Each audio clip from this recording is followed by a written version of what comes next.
When I look back now, it's almost funny how perfect everything seemed at the start. Almost. I used to believe in happy endings, the kind you see in movies, where love conquers all and families unite in joy. When Ethan proposed to me under the twinkling lights of our favorite CAF, I thought my story would be one of those. I didn't know then that the real story was just beginning, and that it would turn from a dream into a lesson I'd never forget. Ethan and I had been together for 4 years. We met in college, both broke and ambitious, both chasing the idea of building something meaningful. He came from a wealthy family, the kind that had their name engraved on building plaques and fancy event invitations. I came from a modest background. My parents worked hard to put me through school. I never felt ashamed of it, but I always noticed how people like Ethan's mother, Margaret, looked at me, polite smile, calculating eyes, the kind that measured your worth in lineage, not love. Margaret was the epitome of upper-class grace, always in pearls, always with a glass of Chardonnay in hand, always making others feel just a little smaller. From the first day we met, she made sure I understood where I stood. "Oh, you're the girl Ethan met in college," she'd said, her tone sweet but condescending. How quaint. I told myself it didn't matter. Ethan loved me, and that's all that counted. He'd always reassure me, "MOM just needs time to warm up to you, babe. She's traditional." That word became his excuse for every slight comment, every backhanded compliment, every controlling suggestion about our future. But I was in love, hopelessly, foolishly in love, and I believed that love could soften even the coldest hearts. When we announced our engagement, Margaret threw a dinner at her house. Everything sparkled, crystal glasses, polished silverware, an orchestra playing softly in the background. I was nervous but hopeful. Maybe this would be her way of welcoming me into the family. But halfway through the evening, she raised her glass and said, "To my son, who's finally getting married, and to our family, which will only grow stronger." She didn't say my name, not once. The guests clapped politely, and I smiled, pretending it didn't sting. Ethan squeezed my hand under the table, whispering, "She's trying." I wanted to believe that. In the weeks that followed, I poured myself into wedding planning. I wanted everything to be perfect, not grand, but meaningful. A small ceremony at a countryside vineyard, close to where my parents met. I wanted warmth, not spectacle. But Margaret wanted the opposite. "Darling, people expect something grand from our family," she'd say, flipping through magazines of lavish weddings. "You can't possibly think a vineyard is suitable. The Whitmores don't do small." I tried to stand my ground, gently at first. "It's not about size. It's about meaning, Margaret. I want it to feel personal." Her smile didn't reach her eyes. "Of course, dear. But personal doesn't have to mean inexpensive." Ethan stayed silent, torn between us. I could see the guilt flicker in his expression every time his mother spoke, but he never contradicted her. I started to realize that this wedding wasn't just about us, it was a silent war of control between me and Margaret. Still, I kept trying. I invited her to help pick flower arrangements, taste cakes, even look at dress sketches. I wanted peace, even if it meant compromise. But every choice I made seemed to offend her. When I finally found the dress, something inside me clicked. It wasn't just fabric and lace, it was a piece of my heart. Ivory satin, delicate embroidery, a soft train that moved like a sigh.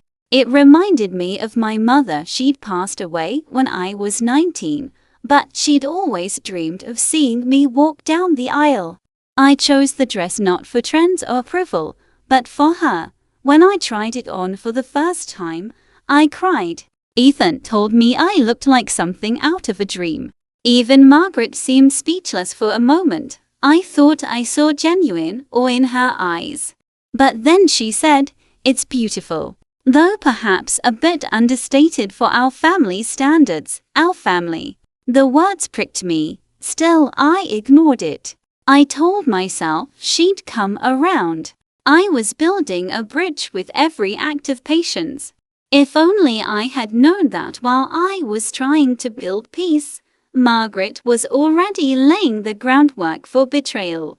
The signs were small at first. She'd accidentally changed the guest list. She'd call vendors behind my back. She once suggested that Claire, her daughter, could help with the ceremony. "She's so creative," Margaret said, smiling too sweetly. "Maybe she can take a few things off your plate, Claire." Her golden child. Blonde, beautiful, single, and used to being the center of her mother's world. She was polite, but I could feel the tension, the way she looked at my engagement ring, the way she sighed every time someone called me the bride. I brushed it off. I had bigger things to focus on: my dress fitting, our vows, our future. I didn't know it then, but in less than a week, that same dress, my dress, would disappear. And Margaret's words, the ones that had sounded like polite suggestions, would suddenly feel like daggers. That morning, when I woke up to find the empty garment bag hanging in the corner of my room, I thought it was a mistake. But when Margaret's voice echoed from the hallway, calm, composed, unapologetic, I realized it wasn't. "Oh, don't look so shocked, dear," she said. "Claire just needed something to wear for her engagement photos. I thought you wouldn't mind sharing. After all, we're family." Family. The word had never sounded so cruel. That was the moment something inside me broke, but also something else awakened. I didn't scream. I didn't cry. Not yet. I just looked at her, smiled faintly, and said, "Of course, Margaret. Family always shares." But in that moment, I made a silent promise to myself. She had taken something from me, and I would take something far greater from her. Not out of hatred, out of justice, out of balance, and that, as I would soon learn, was the beginning of the most elegant revenge I'd ever imagined. I didn't sleep that night. The image of my missing dress replayed in my mind like a crawl film reel. Every delicate stitch, every hour I'd spent planning it was gone, and with it a piece of my mother's memory. But I refused to let Margaret see me break. I knew she thrived on control. She wanted me emotional, reactive, weak. So I decided to give her the opposite. Calm, politeness, composure so sharp it could cut glass. The next morning, I walked into her kitchen like nothing had happened. She was sipping her usual morning coffee, reading the society section of the paper. Claire sat at the table, grinning, wearing a soft white robe. A robe that, I realized, came from my bridal fitting package. I smiled. "Good morning." Margaret looked up, eyebrows arched. "Oh, you look tired, dear. Planning stress?" "Something like that," I said quietly, then looked at Claire. "I heard you had a photo shoot yesterday. I hope it went well." Her grin widened. "Oh, it was amazing. The photographer loved the dress. He said it looked like it was made for me." I forced a laugh. I'm sure he did. Inside, my stomach burned. I wanted to scream, to demand how she could be so shameless. But instead, I picked up a teacup and said, "I'm glad it worked out." That moment, Margaret tilted her head and gave me that thin, triumphant smile. The one that said, "I won." But she didn't understand me. I wasn't a woman who broke easily. I'd built my life from the ground up. I'd faced far worse than her petty cruelty. What she saw as submission was me memorizing every detail, every word, because revenge, when done right, is best served slowly. From that day forward, the cracks between us widened. She started showing her real self more openly. She criticized my dress choice, my guest list, even my bridesmaids. "You're inviting too many of your friends," she'd say. "It should be balanced half from our side." Our side, her favorite phrase. As if I was just a guest in my own life, Ethan tried to keep the peace. "Babe, Em just wants to help," he'd say, rubbing my shoulder. "She's planning out of love. Love doesn't take what's not hers," I whispered one night.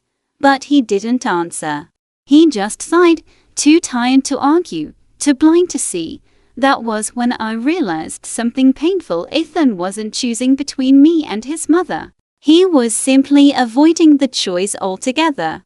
And avoidance, when you're marrying into a family like that, is betrayal in disguise. Still, I pushed forward. The wedding date was set, vendors were booked, and I refused to let her sabotage define me. I started keeping a notebook, a quiet record of every manipulation she tried. At first, it was just a way to vent, but soon it became something else. A reminder that I wasn't imagining it. That this wasn't just family tension. It was control, disguised as care. One afternoon, I overheard Margaret talking on the phone. She was in the sunroom, her voice carrying through the open window. "Yes, the vineyard. She insists on it. I told Ethan it's too small for our guests, but he's being stubborn. Oh, don't worry, I have a backup plan. If she keeps pushing, we'll just switch venues at the last minute." I've already spoken to the owner of Bellwood Estate. Bellwood Estate. I knew that name. It was her dream venue, an exclusive, historic mansion that hosted the kind of weddings that made magazine covers. It was always fully booked, always expensive. She had talked about it endlessly, like a fantasy she never got to live. I remember gripping the window frame, my pulse pounding. That was her plan, to hijack my wedding and relocate it to her fantasy. I could have burst in right then, screamed, exposed her lies. But I didn't. Instead, I quietly stepped back and smiled to myself. Because for the first time, I knew exactly where her weakness was. She wasn't just manipulative, she was vain. Status was her oxygen, and appearances were her addiction. She needed the perfect image to feed her pride. And if I wanted to hurt her, not destroy her, but make her see, I needed to take away what she valued most. Not through confrontation, but through strategy. The next few days, I played along. When she changed the floral theme, I agreed. When she criticized my guest list, I nodded. When she suggested her daughter be my maid of honor, her daughter, I even smiled and said I'd think about it. She thought she was winning again. I could almost feel her smugness in every word, but while she bragged about her perfect plans, I was making quiet calls of my own. I reached out to a few old clients, people in event management, real estate, and hospitality. I didn't ask for favors. I offered business, and within a week, I had found out something important.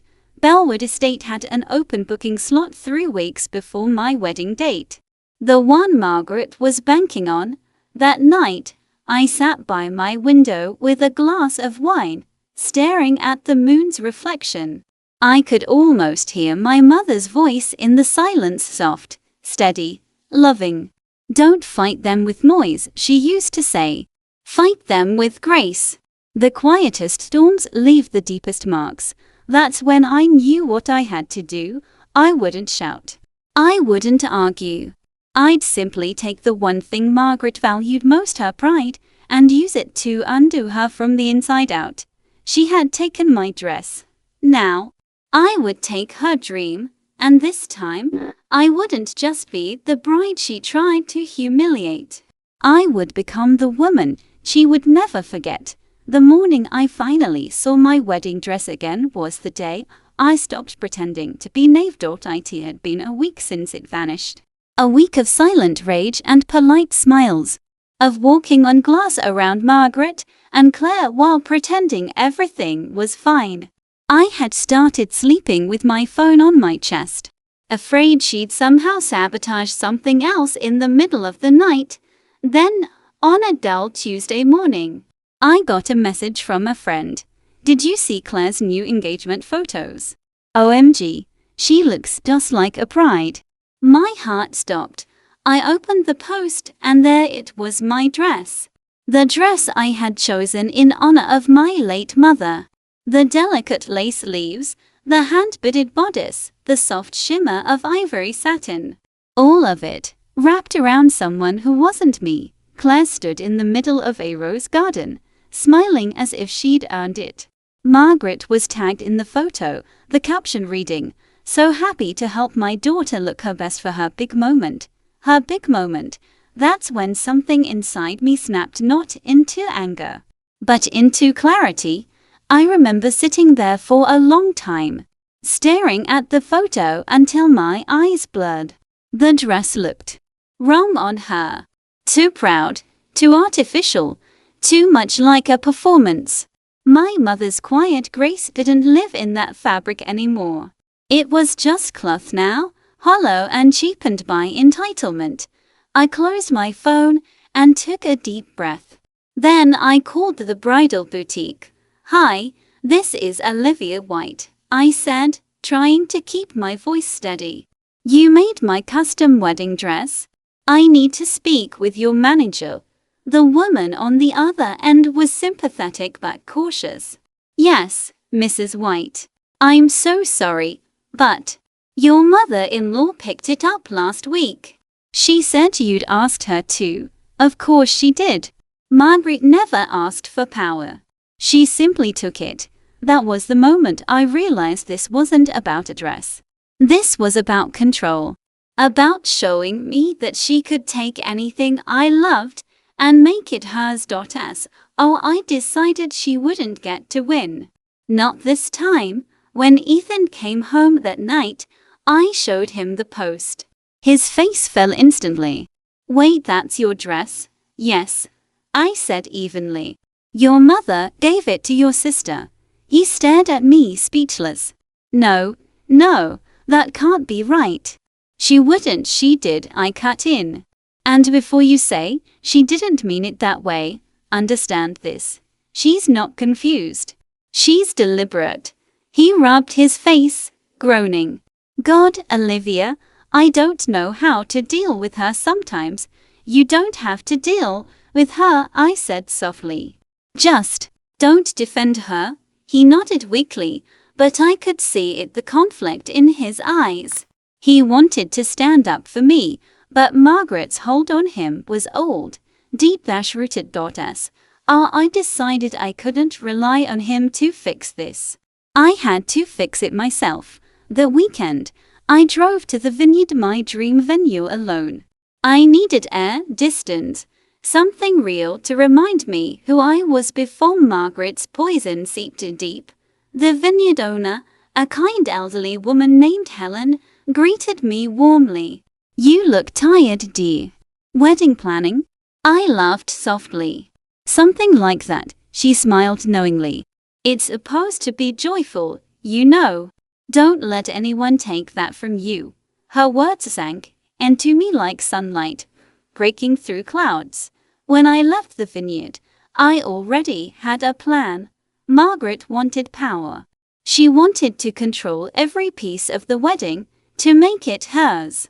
She thought my quietness was weakness. She mistook my patience for fear, but what she didn't understand was that I had learned long ago the most dangerous kind of woman isn't the loud one. It's the one who listens, remembers, and waits for the perfect moment to strike. Over the next few days, I started gathering small bits of information. I learned that Margaret had been meeting with a luxury planner behind my back. I even overheard her bragging about saving Claire's engagement by giving her that poor girl's dress. Poor girl. That's what she called me. But she had no idea that while she was busy flaunting her control, I was about to rewrite the entire story. A few nights later, I found Ethan sitting in the living room, staring at the same photos. "You know," he said quietly, "it doesn't even look good on her. The dress, I mean. It looked like it was meant for you." I smiled faintly. "That's because it was." He looked at me then, guilt heavy in his eyes. "I'll talk to her." I shook my head. "No, don't," he frowned. "Why not?" "Because I'm done talking," I said. "It's time she learned in her own language." He didn't understand, not fully. But he didn't argue either. Maybe he sensed the quiet shift inside me. The next morning, I started making phone calls, the kind Margaret didn't know I could make, through an old friend from my marketing job. I got the contact for the management of Bellwood Estate, the one Margaret had been dreaming about. I arranged a private meeting with the owner. When I walked into that office, I didn't feel nervous. I felt calm, powerful, even. "I'd like to make a reservation for an upcoming event," I said, sliding my card across the table. The manager smiled. "Of course. For when?" "Let's say the weekend of May 14th. He nodded, checking the system. "That's available for a private event. It will require a deposit." "Of course," I smiled.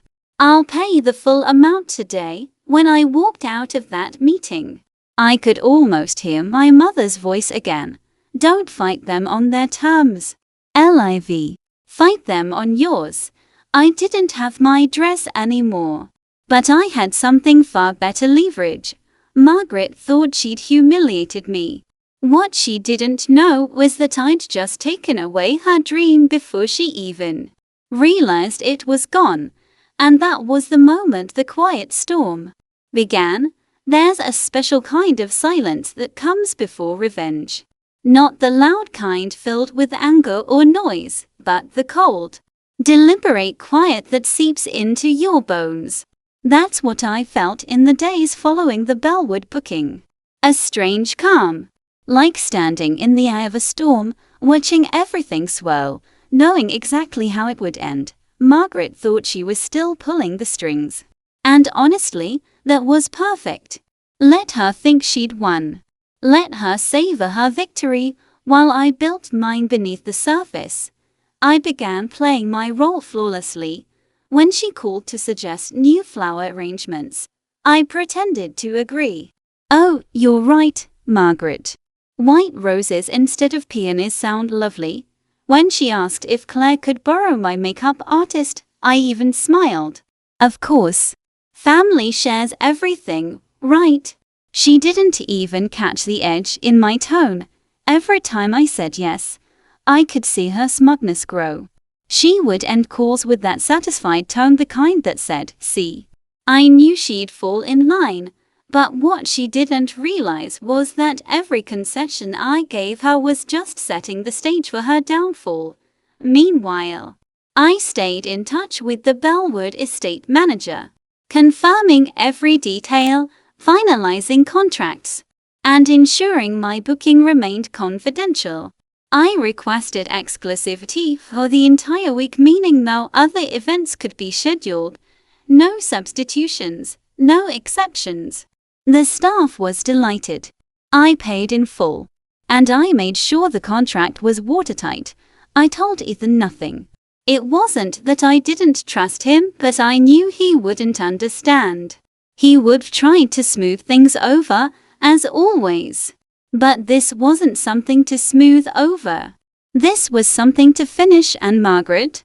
She continued planning her secret plan B, and one evening, I overheard her talking to Claire on speakerphone. I wasn't eavesdropping, not intentionally.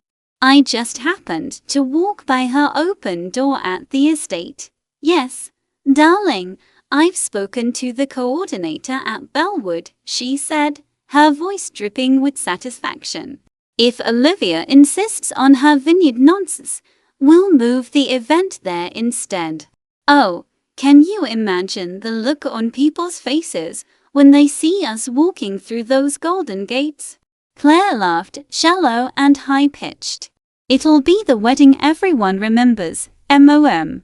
You deserve that. I smiled to myself and quietly walked past the door. Yes, Margaret. It will be the wedding everyone remembers, just not in the way you think. That week, I started to notice how small details revealed her desperation for control. She changed the table layout, replaced my invitation design, and even told my bridesmaids that they'd be wearing family-approved dresses. To this point, I wasn't angry. I was detached. Watching her scramble for dominance had become almost fascinating. Like observing a queen in her final days, too blind to realize her empire was already collapsing. I still remember one conversation vividly. It was a Saturday afternoon, and Margaret invited me for tea. Her idea of a truce, which I knew better than to believe. She poured tea into delicate china cups, her tone sweet as honey. So dear, how are the final plans going? I hope you're not too overwhelmed. It's such a big event, and for someone like you, I imagine it's a lot to manage. Someone like me? I asked, my voice soft but steady. Oh, you know, she said with a fake laugh, waving her hand. You've never handled something on this scale before. But don't worry, I've taken care of everything. You can just show up. I smiled, stirring my tea slowly. That's very generous of you, Margaret. I can't wait to see it all come together. Especially the venue. Her eyes lit up. Ah, yes. The vineyard. Such a charming choice, though perhaps a bit rustic for our circle. But don't worry if anything goes wrong, we always have Bellwood. I raised an eyebrow. Bellwood? She chuckled. Oh, just a backup, dear. It's always good to be prepared. I tilted my head slightly, hiding a smirk. You're right. Preparation is everything. And then I lifted my cup, looked her straight in the eye and said, here's to the perfect wedding, Margaret. One we'll all remember. She clinked her cup against mine, her smile triumphant, completely unaware that the ground beneath her was already cracking. After that tea, I went home and finalized the last detail of my plan. I asked the venue manager to send all official correspondence to my personal email only. I wanted to ensure Margaret would never know what hit her until it was too late. That night, Ethan noticed the shift in me. You seem calm, he said while brushing his teeth. I am, I replied, watching my reflection in the mirror. I just realized something. He looked at me through the mirror, curious. What's that? That sometimes the best revenge, I said, isn't about destroying someone. It's about letting them destroy themselves while you quietly watch. He chuckled nervously, not sure if I was joking. I didn't clarify. A few days later, Margaret announced she'd booked a family brunch at Bellwood for the weekend to finalize wedding logistics. Her tone was giddy, like a woman certain the world bent to her will. I smiled and replied, oh, that's wonderful. I'd love to see Bellwood again. Because, of course, she didn't know she couldn't. When she made the call to confirm the reservation, she'd be told the estate was fully booked by me. And in that moment, when she realized I had beaten her at her own game, when she understood that all her manipulations had only led to her humiliation, that's when I'd finally have my peace. But for now, I kept smiling. Let her play queen for a few more days. The storm was already forming, and soon, she'd learn that I wasn't the naive girl she thought she could control. I was the quiet hurricane she'd never see coming. The day Margaret found out the truth started like any other warm sunshine. Polite chatter, and her usual air of superiority filling every corner of the house. She was practically humming with excitement as she prepared for her big family brunch. Her hair was perfectly styled, pearls in place, and Claire was fluttering around her like an obedient shadow. They were planning to visit Bellwood after brunch to finalize the venue details. I knew it was only a matter of time before the storm broke. I sat quietly at the table, sipping my coffee, pretending not to notice the smug tone in her voice as she talked about her plans. Bellwood Estate is going to be perfect, she said, smiling at Claire. The Whitmore name deserves something timeless. Not some vineyard in the middle of nowhere. Claire nodded, beaming. Everyone will be talking about it for weeks. I can already picture the entrance photos. I stirred my coffee slowly, keeping my expression calm. Bellwood, you said? Margaret turned to me, her tone syrupy. Oh, I didn't realize you were listening, dear. Don't worry, I'll handle the details. You can focus on your vows, I smiled, meeting her eyes. How thoughtful of you. That was it, no sarcasm, no bite. Just the kind of politeness that made her underestimate me even more. After brunch, I excused myself, claiming I had a meeting with the florist. But in truth, I just wanted to be alone when it happened. I wanted to savor the moment quietly, without witnesses, when Margaret's carefully crafted world would start to crumble. An hour later, my phone buzzed. It was Ethan, Liv. What did you do? He asked, his voice low and cautious. I leaned back in my chair, pretending not to smile. What do you mean? Mom's losing it, he said. She just called Bellwood to confirm the booking, and apparently, it's already taken. Fully booked. For the same weekend. Oh, really? I said softly, feigning surprise. That's unfortunate. She said the staff told her it's reserved under someone else's name. And when she asked who, they said yours. I could almost hear the tension crackling through the phone. She's furious, Liv. Like, really furious. She's saying you did this to humiliate her. I took a slow sip of my tea, savoring the sweetness. Humiliate her? Oh no, Ethan. I simply made a reservation. Isn't that what brides do? He sighed. You know exactly what you did. Yes, I said calmly. I do. He was silent for a long moment. Then, quietly, he said, I can't even be mad. She kind of deserved it. That caught me off guard. I blinked. You think so? He chuckled bitterly. Liv, you have no idea what she just said after she hung up. She screamed that you were trying to steal her dream and that you'd made her look like a fool. Honestly, I think she's more upset about her pride than the venue. I smiled faintly. Of course she is. When I got home that evening, the air was thick with tension. Margaret was waiting for me in the living room, still dressed from brunch, her lipstick smudged from what must have been hours of yelling. You. She hissed the moment I walked in. You knew. You took Bellwood from me. I set my purse down calmly. I don't know what you mean, Margaret. I simply wanted a nice venue for my wedding. Isn't that what you've been suggesting all along? Don't play dumb with me, she spat. You knew it was my dream venue. How could you be so vindictive? I tilted my head, keeping my tone soft. Vindictive. I thought we were family. And family shares everything. Remember? Her face froze. For a moment, she didn't move, didn't speak. Then, her expression twisted, the perfect socialite mask finally cracking. You think you're clever, she hissed. But you'll regret this. You've embarrassed me in front of my friends, my connections. I didn't embarrass you, I interrupted gently. You did that yourself. Her mouth opened in shock. Excuse me. I stepped closer, lowering my voice just enough for the words to sting.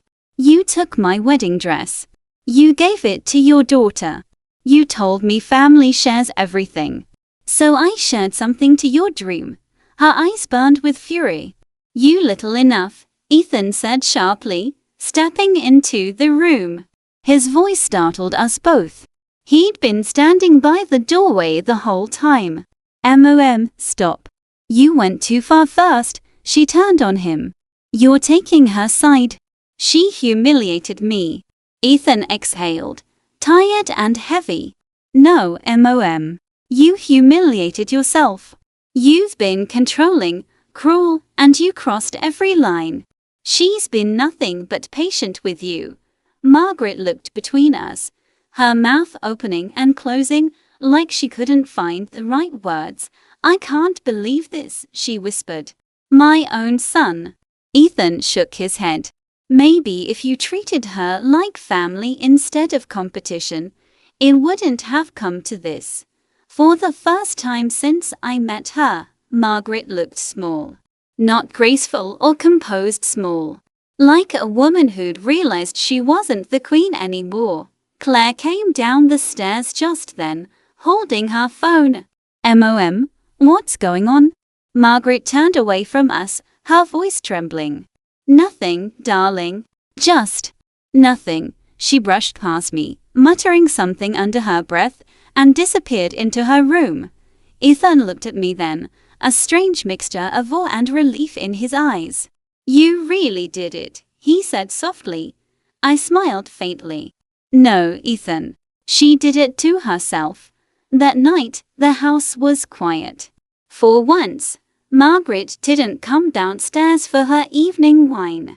I sat by the window, watching the city lights flicker against the horizon, feeling a sense of peace I hadn't felt in months. For the first time, I wasn't angry anymore. I was free. But deep down, I knew this wasn't over. Margaret was the kind of woman who didn't surrender, she regrouped. And if she wanted to start another battle, I was ready. Because now, she knew what I was capable of, and I hadn't even started yet. The days that followed were eerily quiet, considering the explosion that had just gone off in that house. Margaret avoided me completely. No breakfast encounters, no passive-aggressive comments in the hallway, no remarks about my middle-class manners. At first, I thought it was peace. But soon, I realized it wasn't surrender, it was the silence of someone plotting her next move. Ethan and I tried to keep things normal. We talked about work, about guest lists, about everything except his mother. But even he couldn't hide the tension that hung between us. The way his jaw tightened every time his phone buzzed with her name. One evening, I found him sitting in the living room, scrolling through his phone with a grim expression. Another call from her. I asked softly. He nodded. She's been calling all day. And posting these cryptic little things online. Cryptic. He handed me his phone. On the screen was Margaret's latest social media post, a photo of Claire in my wedding dress. The caption read, "Some things were always meant to belong to the right person. Grace can't be faked." I stared at it, my stomach twisting. As oh, this was her counterattack. Public humiliation. Her favorite weapon. She posted this 3 hours ago, Ethan said. And the comments are full of her friends fawning over her. Oh, Claire looks so elegant, such class, runs in your family, a true Whitmore bride. I closed my eyes. She's trying to rewrite the story? Yeah, he said grimly.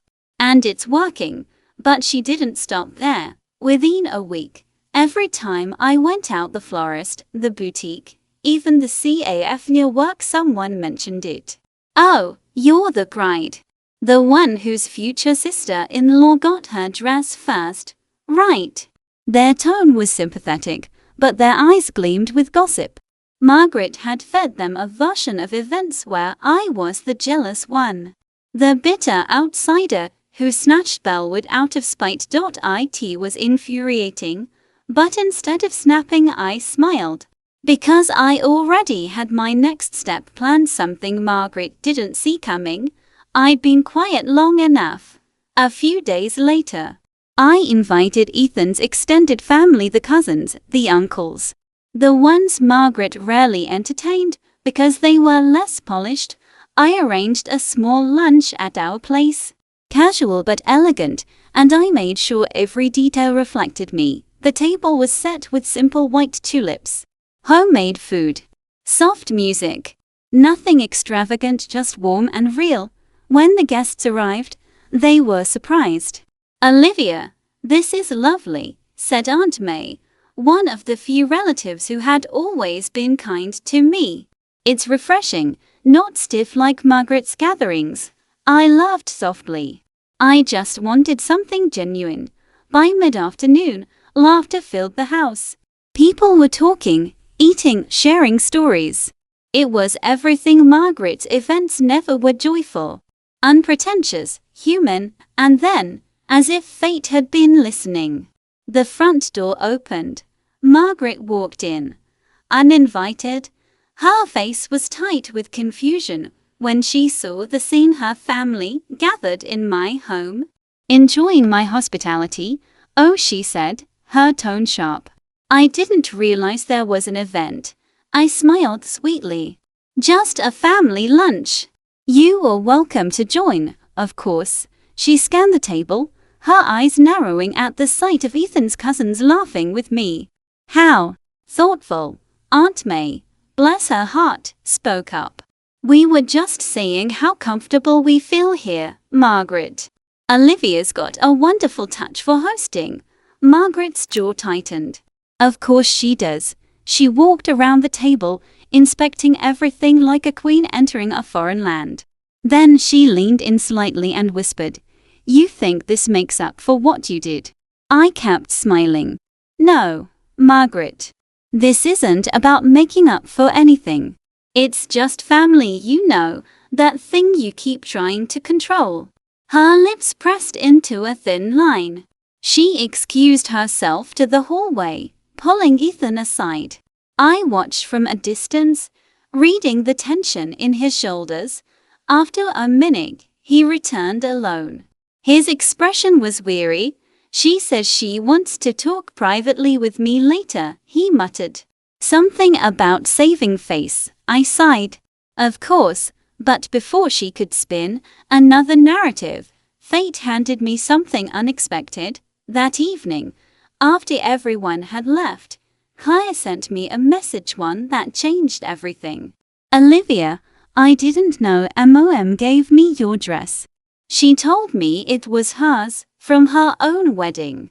I only found out today when the boutique owner recognized it as the Whitmore order made under your name. I'm sorry. I had no idea." I stared at the message, my heart pounding. Claire Nave, sweet Claire, wasn't the villain I thought she was. She was just another pawn. And now, the pawn wanted out. The next morning, Claire showed up at my door holding the garment bag with the dress inside. "I can't keep it," she said quietly. "It's yours." I took it slowly, my throat tightening. "Thank you, Claire." Her eyes glistened. "Mom's going to hate me for this." I gave her a small, sad smile. "Maybe. But she'll respect you one day, even if it takes losing control to learn it." As she left, I realized something important. Margaret's empire wasn't built on power. It was built on fear and appearances. And now, both were cracking. The whispers were spreading. People were starting to see her cruelty, her manipulation, the way she twisted everything to protect her image. And I wasn't doing a thing to stop it. I didn't need to. Sometimes, revenge isn't a fire you set. It's a mirror you hold up until the truth burns on its own. Rumors move faster than truth in Margaret's circle, and this time, the truth was the rumor. By the end of that week, whispers about her were echoing through every boutique, luncheon, and charity meeting she prided herself on attending. The perfect Whitmore matriarch, as people once called her, was suddenly being discussed in loud voices and sympathetic glances. It started with a leaked conversation. Someone at Bellwood, perhaps an employee tired of her attitude, had let it slip that Margaret's booking was rejected because her future daughter-in-law had already secured the venue months earlier, and that wasn't the worst part. The dress scandal was now public too. The boutique owner had quietly confirmed to a local gossip page that a high-profile family had stolen a custom wedding gown meant for one bride and gifted it to another. They didn't name names, but everyone knew who it was. Margaret's empire of respectability was collapsing one room at a time. I didn't gloat. I didn't need to. I simply watched from a distance as her carefully constructed image started to crumble like old wallpaper. Ethan, though torn, finally began to see what I had endured all those months: the manipulation, the gaslighting, the quiet cruelty.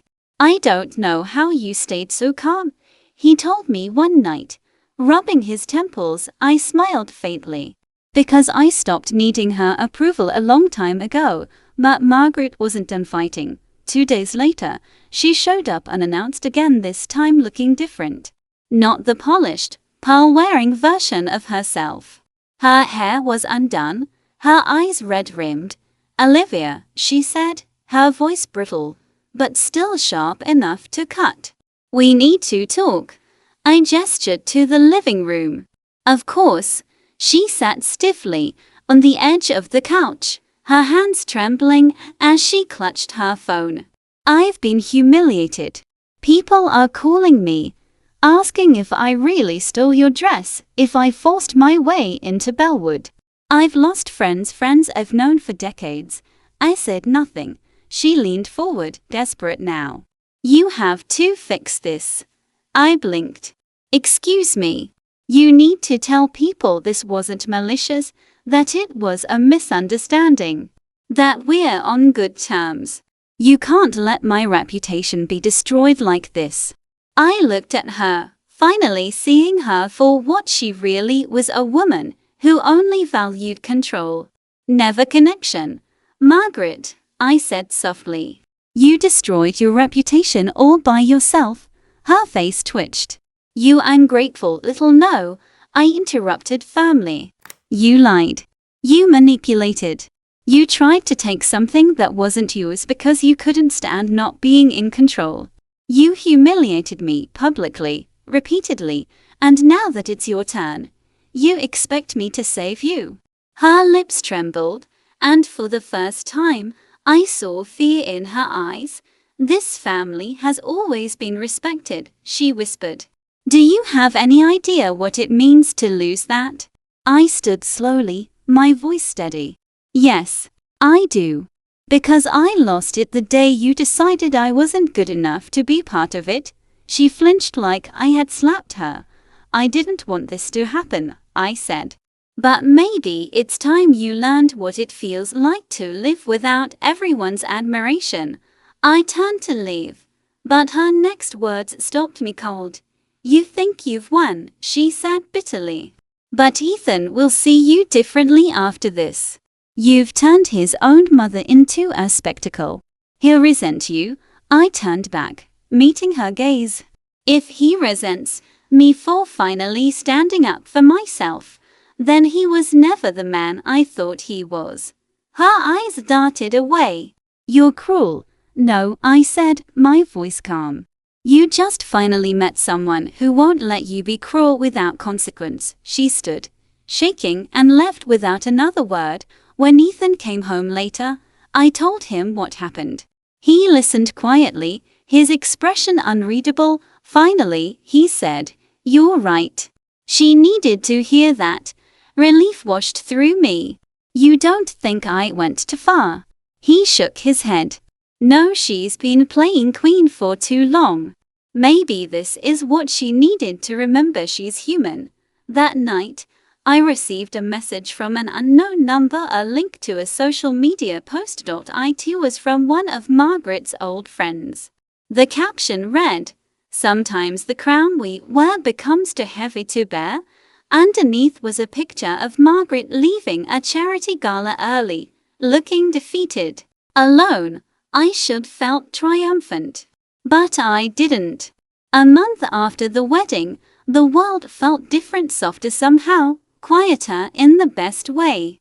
The drama that once haunted every conversation had dissolved, leaving only the sound of normal life, morning coffee brewing, laughter from Ethan as he worked in the garden, the distant hum of peace settling in like a long-forgotten song. Sometimes, I'd still think about her, Margaret, the woman who'd once towered over me like an unshakable shadow, now lived quietly in her countryside estate.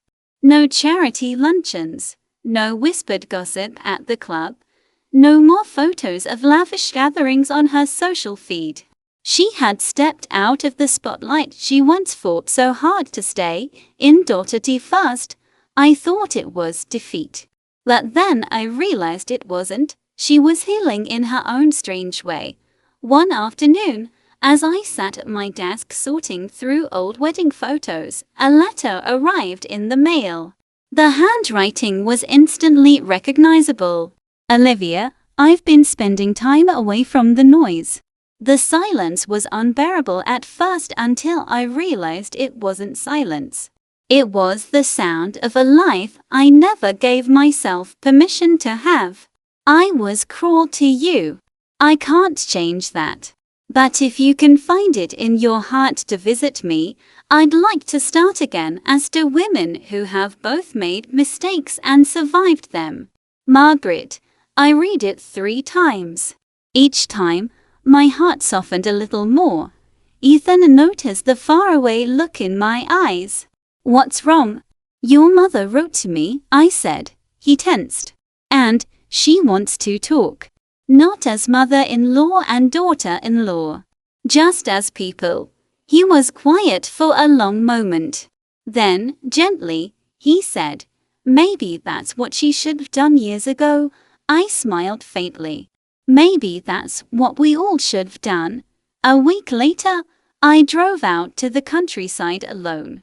The long road twisted through green fields and sleepy trees, until the old Whitmore estate appeared on the horizon, no longer imposing, just still. When she opened the door, she looked smaller. Not physically, but in spirit, stripped of the armor she once wore so proudly. Her hair was tied back loosely, her pearls replaced with a simple cardigan. She looked like a woman learning how to live again. Olivia, she said softly, her voice careful but sincere. Margaret. We stood there for a moment, both unsure how to bridge the years between us. Then she stepped aside. Come in. Her home was quiet, no servants, no flowers arranged for show, no polished displays of perfection. Just sunlight, the faint smell of tea, and a table with 2 cups waiting. She poured for both of us. Hands steady but eyes vulnerable. I read somewhere, she began, that envy is just grief in disguise, grief for the person you could have been. When I saw how strong you were, how loved you were by Ethan, I hated you. Because I wasn't brave enough to be like you. Her words stunned me. I never hated you, I said softly. I just wanted you to see me. Her lips trembled into something that looked almost like a smile. I see you now. And I envy you still, but this time, for the right reasons. We sat in silence after that, sipping tea, letting years of tension dissolve in the quiet clinking of porcelain. Over the following months, Margaret began to change slowly, but genuinely. She called Ethan more often, not to criticize, but to ask about his work. She invited Claire over for dinner without orchestrating her every move. And once, to my surprise, she sent me a small bouquet of tulips with a handwritten note. You are right about family. It's not about control, it's about choosing each other. Again and again, even after the hurt. That night, I placed the flowers in the center of our dining table and smiled, because that was the final piece, the closure I never thought I'd get. Margaret and I would never be best friends. There would always be a delicate line between us, a quiet awareness of all that had happened. But there was also respect, now mutual, fragile, but real, and that was enough. One evening, as the sun set over Bellwood, Ethan and I walked through the vineyards hand in hand. "You ever think about how it all started?" he asked. I laughed softly. "With your mother giving my wedding dress to your sister?" "Oh, I think about it all the time," he chuckled. "It's insane, isn't it? How that led to all this." I nodded, watching the sky fade into gold and rose. Maybe it had to. Maybe sometimes the ugliest moments are just doorways to something better. He stopped walking, turned to me, and smiled. "You really are something, Olivia." I smiled back. "So are you for surviving both me and your mother," he laughed, pulling me close as the last light of day kissed the horizon. And in that moment, I realized that revenge was never really the heart of my story. It wasn't about payback. It was about reclaiming my dignity, my peace, my sense of self, because the truest revenge isn't destruction. It's transformation, and I had transformed from the woman everyone underestimated into the woman who rewrote the story completely, the woman who walked through fire and came out glowing. The last guests had left Bellwood, and the estate was quiet. The candles flickered softly in the evening breeze, casting long shadows across the courtyard. I stood at the edge of the vineyard, looking out at the rows of grapevines stretching toward the horizon. The sky was painted in shades of gold and rose, the same colors that had marked the beginning of my journey here and now, its end. I thought back to the morning I discovered my wedding dress was gone. I remembered the shock, the grief, and the simmering anger. I remembered Margaret's smug face, convinced she had won. I remembered how small I had felt, powerless, invisible, forgotten, and I smiled, because none of that mattered anymore. It wasn't the dress, the venue, or even Margaret's manipulations that defined me. It was how I responded, how I refused to let her control my story, how I chose to stand tall, to act with patience, and to reclaim my life quietly, deliberately, powerfully. I had learned that strength doesn't always roar. Sometimes it whispers. Sometimes it waits. Sometimes it smiles while the storm passes over someone who thought they could dominate your world. Ethan stepped beside me, his hand warm around mine. "You look happy," he said. "I am," I replied. "For the first time in a long time, I feel like myself again." He squeezed my hand. "You did all of this, and you're still the kind, beautiful person I fell in love with." I laughed softly. Maybe that's the point. Revenge isn't about hatred. It's about reclaiming joy, peace, and self-worth. The rest just falls into place, and he nodded. I could see it in his eyes: pride, relief, love, a recognition that our battles were over, our hearts intact, and our future unwritten but free. Margaret's presence had faded from my life. Not because I destroyed her, but because I outgrew her influence. She had been a storm, and I had survived stronger, wiser, more radiant than ever.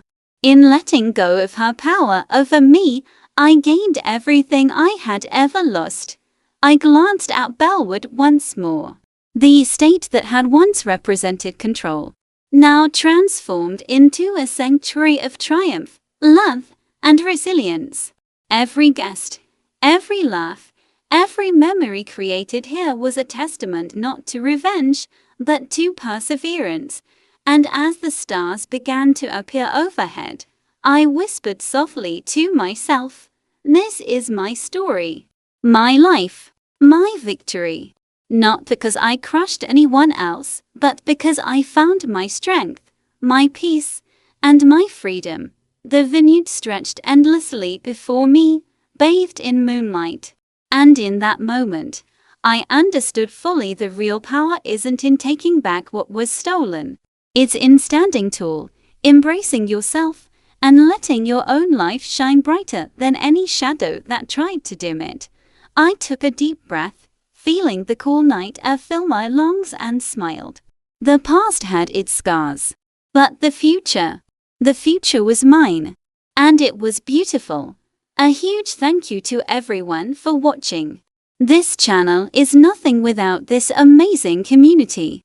If you have ideas for future videos, drop them down in the comments below. As always, subscribe if you're new here. Until next time, take care.